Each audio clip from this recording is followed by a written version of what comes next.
আপনারা সকলেই জানেন 2026 সালের বাংলাদেশ প্রিমিয়ার লিগ বিপিএল ইতিমধ্যেই প্রথম এবং দ্বিতীয় ম্যাচ হয়ে গেছে। আমি আজকে আপনাদের বলবো 2026 সালের প্রিমিয়ার লিগ বিপিএলের সবচাইতে কঠিন প্রতিপক্ষ কারা, সবচাইতে ভালো টিম কে গড়েছে। হ্যাঁ, সবচাইতে ভালো টিম এবারের বিপিএলে হচ্ছে রংপুর রাইডার্স। রংপুর রাইডার্সের বোলিং অ্যাটাক বলেন, ব্যাটিং অ্যাটাক বলেন, সব কিছুতেই বড় চমক। আবার রংপুর রাইডার্সকেই বলা যায় বাংলাদেশ জাতীয় দল মিনি স্কোয়াড। রংপুর রাইডার্সের একাদশে রয়েছেন বাংলাদেশ টি-20 দলের ক্যাপ্টেন লিটন কুমার দাস এবং রয়েছেন তাওহিদ হৃদয় এবং মাহমুদুল্লাহ রিয়াদ। মানে বাংলাদেশের পুরো জাতীয় দলের সবই রয়েছে রংপুর রাইডার্সে ব্যাটিং অর্ডারে। এবং রংপুর রাইডার্সের স্পিন বোলিংয়ে রয়েছেন রাকিবুল এবং আলিস আল ইসলাম। রংপুর রাইডার্স দুর্দান্ত স্পিন রয়েছে এবং রংপুর রাইডার্সের যদি পেস অ্যাটাক দেখেন তাহলে বাংলাদেশের প্রধান অস্ত্র মোস্তাফিজুর রহমান তার কাটা স্লোয়ার এবং ডেড ওভার বোলিংয়ের জন্য বিখ্যাত সারা পৃথিবীতে।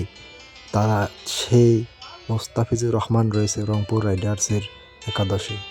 আবার যদি পেস গতি নাহিদ রানা রয়েছে রংপুরের একাদশে।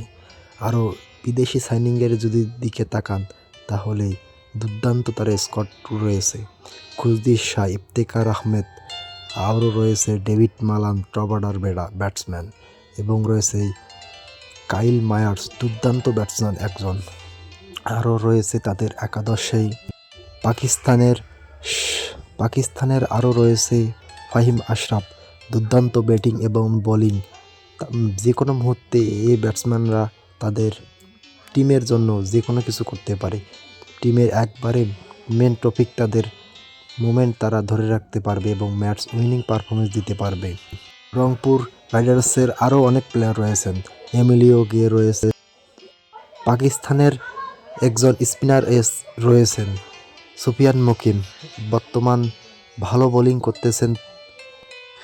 এসব কিছু বিবেচনা করে বলা যায় এবারে রংপুর রাইডার্স একটি দুর্দান্ত টিম হয়েছে। রংপুর রাইডার্সের বোলিং বলেন, ব্যাটিং বলেন, সব কিছুতেই তারা পারফেক্ট প্লেয়ার নিয়েছে। তাই এবার তারাই শিরোপার যোগ্য দাবিদার। হ্যাঁ, আপনারা যদি এরকম ভিডিও পেতে চান বিপিএল নিয়ে তাহলে আমাদের চ্যানেলটি সাবস্ক্রাইব করে রাখবেন। নিয়মিত এই চ্যানেলে রংপুর রাইডার্স অথবা বিপিএল নিয়ে ভিডিও আসবে।